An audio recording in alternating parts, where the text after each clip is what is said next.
The sugar works on an channeling who needs a relaxing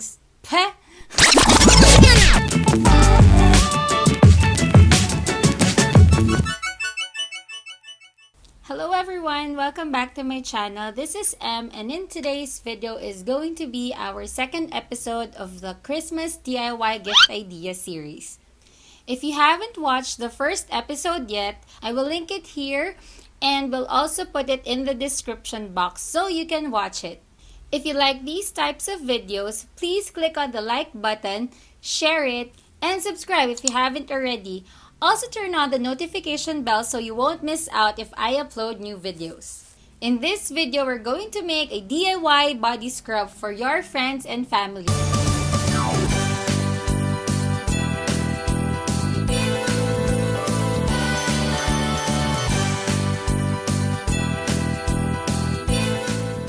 The first body scrub that we're going to make is really easy. It's the green tea salt scrub. This is a great gift idea for your friends and family who needs a relaxing treat. Of course, our main ingredient here is green tea, which is also known for its anti-aging properties. Here are the items and ingredients that we're gonna need for this scrub. First, of course, we need a measuring spoon, baking soda,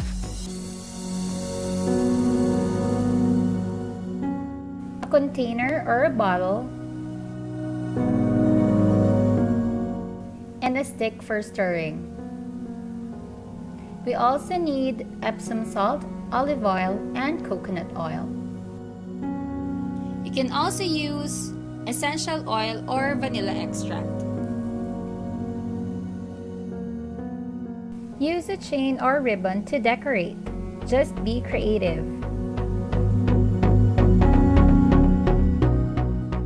Now that we have all our ingredients, let's start making the scrub.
Then just decorate it however you like, and we're done.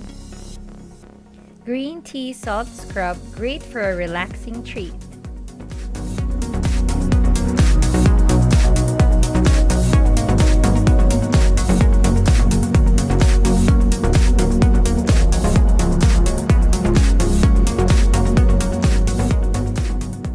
The next one is going to be Coffee and Sugar Body Scrub. This body scrub is great for your friends and family who wants a glowing skin this Christmas season. All we need are coffee, brown sugar, bottle or container,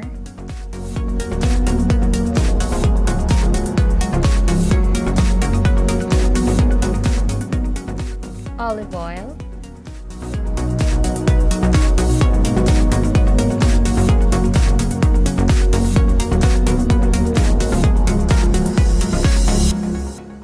and vitamin E.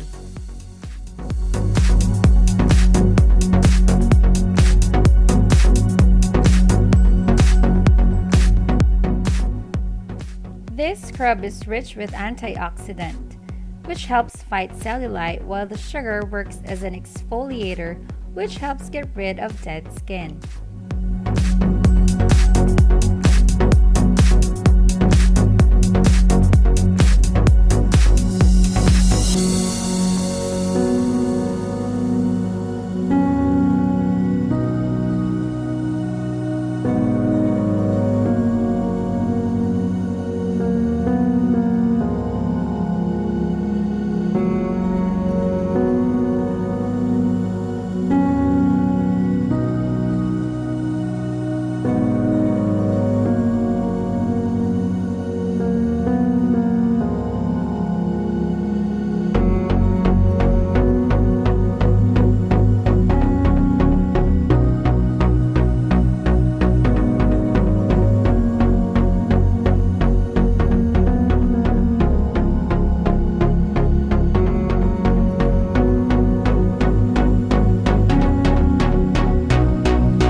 You already have an addition to your DIY gift ideas this Christmas season. And the good thing is you can also use it for yourself just to relax and to pamper yourself.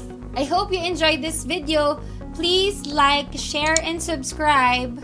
Thank you so much for watching, and keep in mind that there is always something to be grateful for. Thank you! Bye! Appeal!